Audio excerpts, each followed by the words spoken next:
Canada just went through a general election. Now, it was seen that back in January that the Liberal Party was pretty well dead. And then the Conservative Party was going to be winning a majority government. Then, of course, we had the resignation of Justin Trudeau, who was at the time, of course, our prime minister.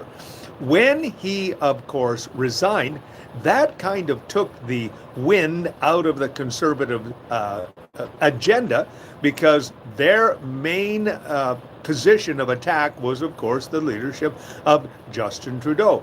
Then the Liberal Party, of course, had their big convention, and they were able to elect, of course, Mark Carney as their next leader. Mark Carney, of course, is a well-known banker. He was the governor of the Bank of Canada, and then also as well the governor of the Bank of England. And in both situations, he was, of course, able to navigate the interesting crises that were happening at the time. For Canada, of course, he, along with Jim Flaherty and as well Stephen Harper, were able to navigate the Great Recession of 2008, which devastated the United States and much of the Western countries. But Canada actually came out okay. And then, of course, Mark Carney was the leader of the Bank of England when Brexit happened, and he was able to navigate that. So people, of course, are looking at his experience as a banker. Now, the first thing that he did, of course, after becoming the prime minister, is he basically canceled the carbon tax, which is, of course, probably the most hated tax in Canadian history. Now, what's going to happen going forward? Well, we have to wait and see, because the simple fact is they did not get a majority government. So that means that Mark Carney is going to have to work with the opposition parties to get his agenda happening. And that's not such a bad thing, because I've always liked what we would call minority governments, because minority governments means that you don't have the governing party doing everything that they want to do without any opposition. We see that happening right now in the States with the current administration, where the president basically says, I'm going to do this, and his party, both in Congress and in the Senate, say, yeah, we're going to do what you want us to do, maybe to the detriment of the party at the time. Well, the simple fact is we have a new government in Canada. Do I think it's going to be a good government? Well, I guess we'll wait to see. The thing that now we have to do, because you probably noticed that in the last little while, I was praying for the government of Canada and that the right party would get into power. Now, do I think that we got the right party? Well, like I said, I'm going to wait to see, because the simple fact is I try not to become a political animal, and I try to, do what we call the center walk. Now, the simple fact is, though, that Canada is facing an interesting era. And the reason why Canada is facing an interesting era is because still down in the States, there still is the President of the United States. And he seems to have a fetish, a certain dislike for Canada for whatever reason. I mean, it's a little bit beyond the normal individual, simply because of the fact that Canada had been and has been a good neighbor for 200 years. But for whatever reason, we're going to have an interesting negotiation going on. Now we have a strong federal leader who is a banker and an economic leader.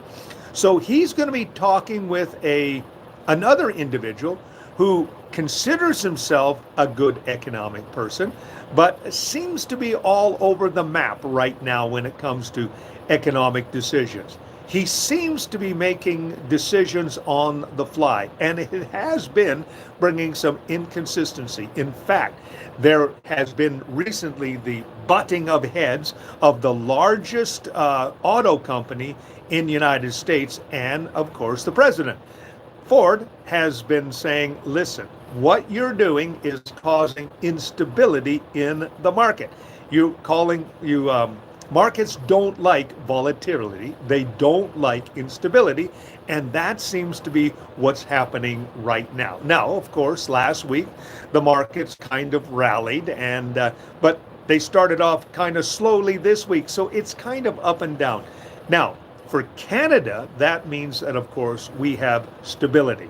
And we have a recognized leader who has some economic background. So that will be interesting to see how everything kind of plays out here in the economic realm and also in the political realm. Now, of course, we're going to have to wait to see what happens. So what we need to do is we need to be very cautious in our future.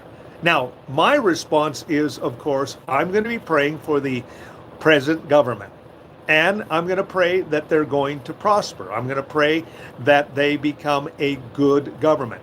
Now, back in the 90s, there was a liberal government led by Jean Chrétien. Now, I didn't like everything that Jean Chrétien did, but the one thing that Jean Chrétien did was he brought economic stability. During the years of 1993 to 2003, the Canadian federal government ran surpluses, not deficits, surpluses. So I'm hoping that this present leader will bring again surpluses. Now, it's going to be hard to do because of the things that are going on in the States. But, what we need to do, and our present Prime Minister said he's going to do that, he is going to, of course, diversify our economy. In fact, he said the very first things he's going to do. See, in Canada, we have all these different provinces, just like the States. But in Canada, each province has its authority over its own provincial jurisdiction. There's the federal jurisdiction, there's the provincial jurisdiction, and also as well the municipal jurisdiction. And each one of them, of course, has their own set of rules and regulations and how to do things. So sometimes in Canada, we actually have jurisdictions that are working against each other. For example, I live in the province of Alberta. We sit on the largest deposit, or the third largest deposit, of oil and gas in the world. The only problem has been we haven't been able to get it to market. It wasn't until the opening of the Trans Mountain Pipeline that all of a sudden we had the ability to be able to, triple our output when it came to, of course, the area of oil and gas. The problem is we have a province in the eastern part of Canada called Quebec, and they have a very strict no pipeline policy. So one of the things that they wanted to do was build what they called an Energy East pipeline. And what happened was Quebec said, you're not coming across our land. So we have these interprovincial barriers.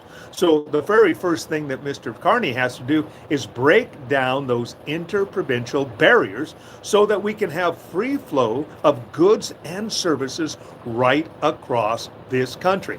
Now that's going to be a real challenge because each one of the provinces have different governments. For example, in the province of British Columbia, you have the NDP, which is kind of a socialistic government. In Alberta, you have the conservative government. In Quebec, you have a government that is all about, Quebec and all about national language of French. So there's going to be some interesting negotiations going on in this province. Or in this country. So I'm going to kind of see how this all washes up. So today, just pray for us here in Canada. We've got a new government, and I guess we'll see how it all turns out. My name is Robert Dean Steele. Thank you for spending time with me. And if you like what you're hearing and seeing, press the like button and subscribe to my YouTube channel.